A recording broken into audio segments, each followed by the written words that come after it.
Hello everyone, as it is the first week of September, it is of course time for August favourites. I've got a good mixture of beauty and non-beauty things here to show you guys, but before I start I do want to comment on my background.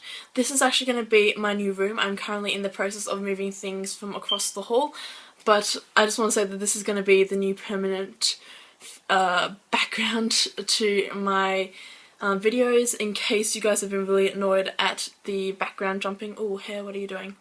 But yeah, this is going to be a more kind of permanent setup. I might be moving around the room, so like the angles of the background might change, but it's definitely always going to stay in this room. I'm going to start off with beauty favourites, and the first thing I want to show you guys is this Burts eye cream. This is for sensitive skin and it has cotton extract in it.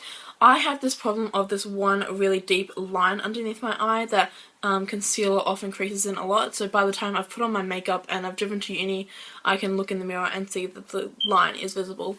So this, applying this under my eyes every day and every night has helped the disappearance of that line. It's still there, and on the occasion, like really hot days like today, it does still happen, but it has just helped reduce the visibility of it, and it has definitely helped the creasing. It doesn't crease as much anymore, which is just what I'm thankful for. I do want to warn you guys though, when I first bought this, because of the tip, I thought it would be really easy to kind of squeeze out, but then it wasn't, and so then I was just like, you know what, I'm just gonna smash it because it seems like it's not coming out any otherwise. In hindsight, that wasn't a good idea, but I smashed it. It flew across my room and there was trickles of white cream on my wall. I'm just gonna let you imagine that. As someone who's been into makeup for nearly 2 years now, I feel really ashamed to admit this, but only recently had I purchased the Urban Decay Naked palette. I've had the Naked 2 palette for a really long time now, but I've just always really wanted this palette as well. A lot of people have said once you have one you don't need the other, but I kind of disagree. The Naked 2 palette is definitely cooler tones, but the Naked palette is warmer tones, and recently I've been loving wearing warmer tones on my eyes, so I haven't been reaching for that palette.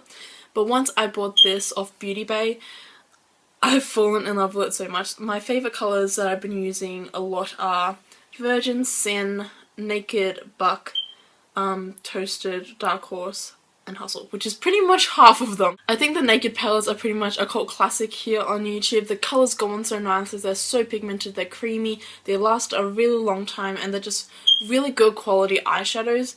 And this is definitely something I can take travelling with me because it has a lot of colours with it, and it's got like, even though it's a glittery black, I'm still happy to use that as an eyeliner.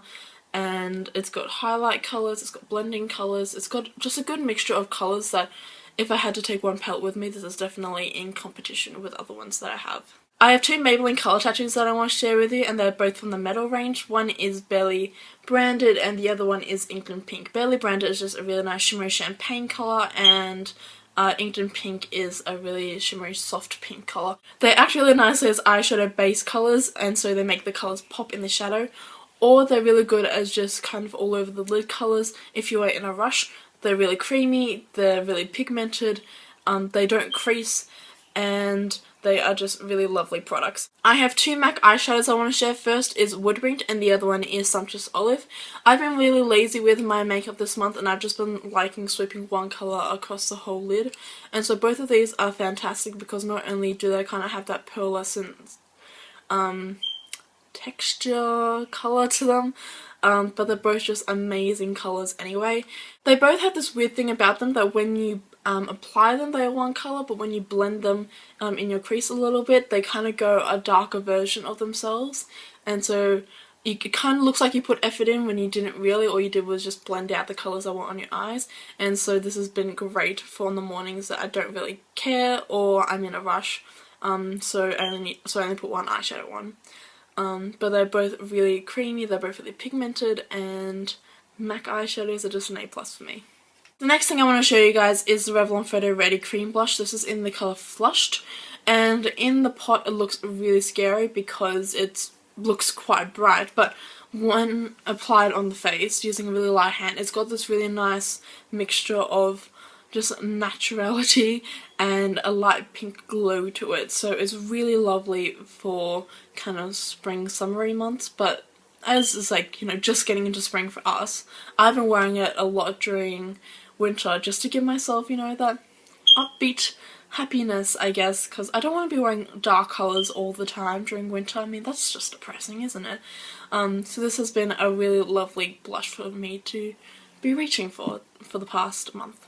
Now for non-beauty favourites, I've got 3 TV shows and 1 book to show you guys. The book I want to show you is The Book Thief by Markus Zusack, and that's probably not how you pronounce it at all, but I read this book in one day and you have no idea the feels I have.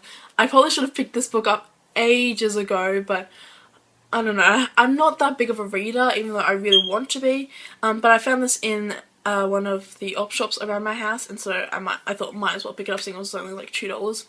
And I loved it so freaking much. You have to go read this book if you have not. If you don't know what the book is about, the story is based during the Second World War, and it actually focuses on a young girl called Liesl, who is being sent to a foster family to be brought up. On the train journey there, though, her younger brother sadly passes away, and so at the funeral she finds a book called The Grave Digger's Handbook. And she's so mesmerised by this book that she keeps it. She doesn't actually know how to read, so her new father teaches her how to read, and from then on kind of just starts this love affair with books. But because it is during the Second World War, all books that have any reference to Jewish culture or anything Jewish basically is burnt. And so not a lot of reading resources are available to her, and so any book she finds she pretty much steals. Hence The Book Thief. During this time, the family also hides a Jewish fistfighter in their basement. So that's all I'm going to tell you about the book. Please go out and read it if you have not yet. You can find this in a lot of op shops. I don't know why people would donate it though, because it is an amazing book. The first TV show I want to talk about is Will and Grace, and it is the first TV show that aired during prime time on the MSC network during 1998 to 2006 that had a lead male member who happened to be gay.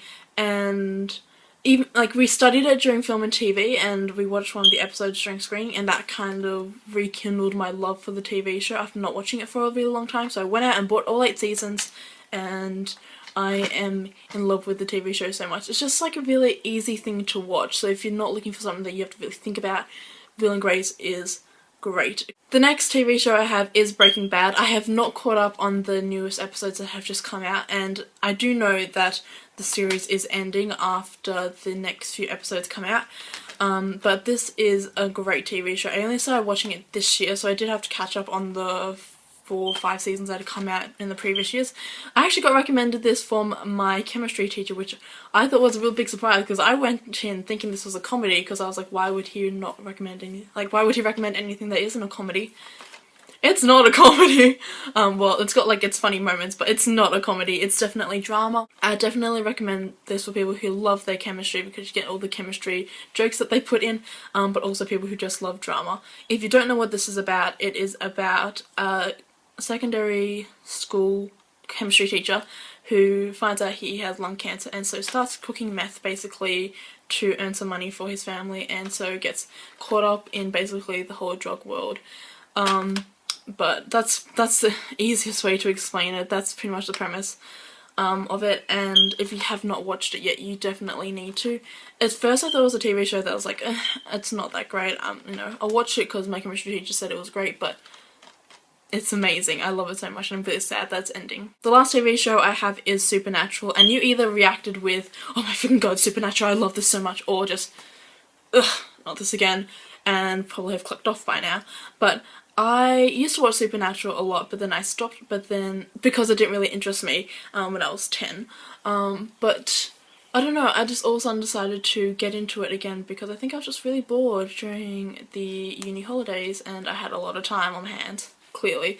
So I just started watching the TV series, and oh my god, the feels I have. I'm so excited for season 9 to premiere in early October, and that's all I have to say about it, really. But that is it for my August favourites. Hopefully this video wasn't too long. It took ages to film though, because I kept stuffing up the story synopsis.